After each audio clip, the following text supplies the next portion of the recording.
পরিমল শুক্লবৈদ্য মহাশয়, কোনাদপুর কায়স্থ মহাশয়, মঞ্চে উপস্থিত প্রাক্তন বিধায়ক দীপায়ন চক্রবর্তী এবং নিহার রঞ্জন দাস মহাশয়, মঞ্চে উপস্থিত জেলা পরিষদের সভাপতি শ্রী কঙ্কন শিকদার মহাশয় এবং নতুন করে আমাদের দলে যোগ দেওয়া সাংসদ সুস্মিতা দেব মহাশয় এবং আপনারা যারা আছেন এবং আমার সাংবাদিক বন্ধুরা, আমার মঞ্চে বক্তা বেশি হয়ে গেছে ভেবে আমি বলেছিলাম যে আমি বক্তব্য দেব না অমিতকে আর সভাপতিকে, কিন্তু মঞ্চের ভারতীয় নেতৃবৃন্দর দিকে তাকিয়ে হঠাৎ করে একটা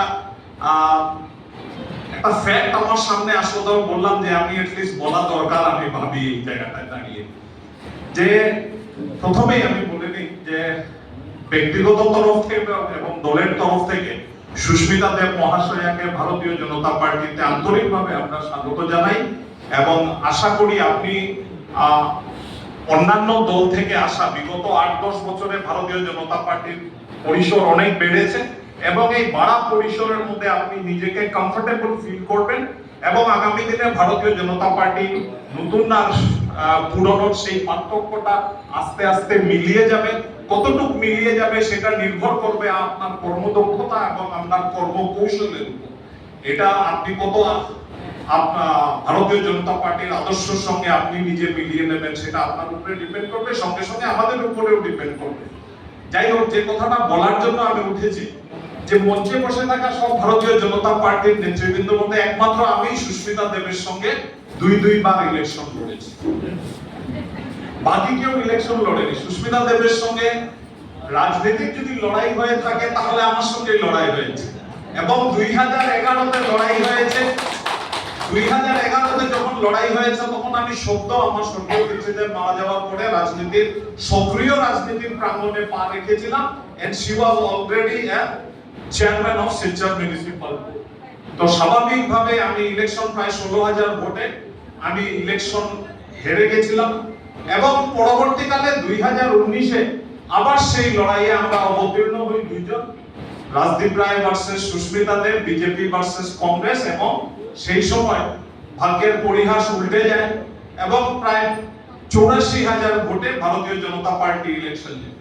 তো রাজদীপ রায় ভার্সেস সুস্মিতা দেবের আজকে যদি ফুটবলের ভাষায় ফিফা ওয়ার্ল্ড কাপ চলছে, ফুটবলের ভাষায় যদি বলতে হয় তো 1:1 হয়েছে এবং আমার দুঃখ এটাই যে যেহেতু সুস্মিতা দেব আমার সাইড অফ দা পিচে চলে এসেছেন, এটা এখন ইতি টানতে হবে, এটা বোধহয় আর এগিয়ে যাবে না, এরকম আমরা ভবিষ্যতে আর সেরকম কোনো কন্টেস্ট আমরা হয়তো দেখতে পাবো না।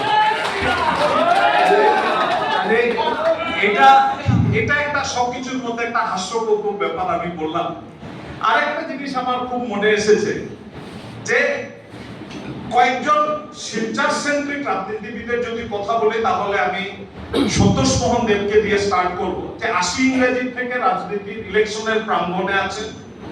গোবিন্দরথ 78-এ প্রথমবার ইলেকশন লড়েছিলেন, বিমলাংশু বাবু 1969-এ জনসংঘের হয়ে ইলেকশন লড়েছিলেন এবং এই তিনজন আর এছাড়াও নুরুলুদা বোধহয় প্রথমবার 1974-এ ইলেকশন লড়েছিলেন। আজকে গোবিন্দপুর কায়স্থ মহাশয়, স্বর্গীয় গোবিন্দপুর কায়স্থ মহাশয়, স্বর্গীয় নুরুলুদা মহাশয়, স্বর্গীয় বিমলাংশু রায় মহাশয় আজীবন যখন কংগ্রেসের বিরুদ্ধে লড়াই করে গেছে, তারা কিন্তু আজ স্বপ্নেও ভাবতে পারেননি যে তারাপুরের দেববাড়িতে একদিন ভারতীয় জনতা পার্টির পক্ষে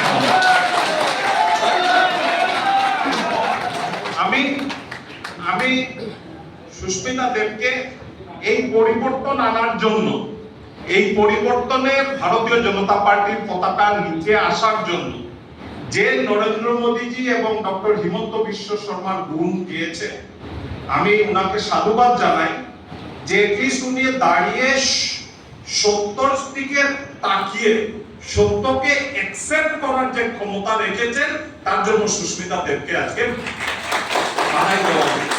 কারণ ইট ইজ ভেরি ডিফিকাল্ট যে কালীমোহন দেব, সতীন্দ্র মোহন দেব, সন্তোষ মোহন দেব, বিদিকা দেবের পরিবার থেকে জন্মানো মেয়ে আজকে এরকম একটা সিদ্ধান্ত নিয়ে যে পরিবারের যে একটা বৈশিষ্ট্যতা ছিল তার থেকে বেরিয়ে এসে রাজনৈতিকভাবে নতুন চিন্তাধারার ক্ষমতা উনি রেখেছেন। শেষে আমি বলবো যে আমরা সবাই মিলে ভারতীয় জনতা পার্টি যারা আজকে উই হ্যাভ বিকাম নাও অপোজিশনলেস, এবং অপোজিশন লেস হয়েছি বলে আমাদের দায়িত্ব কিন্তু আরো বেশি। আমি ওই দিন আমাদেরকে যখন জেলা কমিটি আমাদেরকে সম্বর্ধনা দিয়েছিল, তখন আমি বলেছিলাম এই কথা, আজকে আবার এই কথাটা বলছি, যে গাছের ফল যত ভালো ধরে, বেশি ধরে, গাছ তত নুইয়ে পড়ে।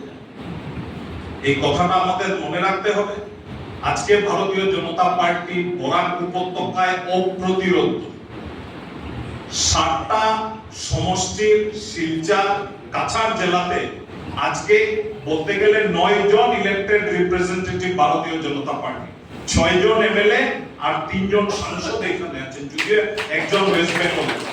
কাজে আমাদের অজুহাত দেওয়ার কিন্তু আর কোনো স্কোপ নেই। কেউ যদি বলে যে ভারতীয় জনতা পার্টি কেন কাজ করে, এটা সব উত্তর দেওয়ার ক্ষমতা আমাদের রাখতে হবে। আমাদের যদি কোনো ভুল ত্রুটি থাকে সেটাও সত্তর চোখে তাকিয়ে যাতে এটা আমরা মোচন করতে পারি, সেই চেষ্টা আমরা সবাই মিলে করব। নতুন পুরাণ সবাইকে মিলে আমরা আগামী দিনে ভারতীয় জয়যাত্রা আমরা এগিয়ে নিয়ে যাব, এই কথা বলে সুস্মিতা দেব মহাশয়াকে আবারও আমি ভারতীয় জনতা পার্টিতে আমি আমার সুস্বাগতম জানিয়ে আমার বক্তব্য শেষ করছি। ধন্যবাদ। ভারত মাতা কি জয়।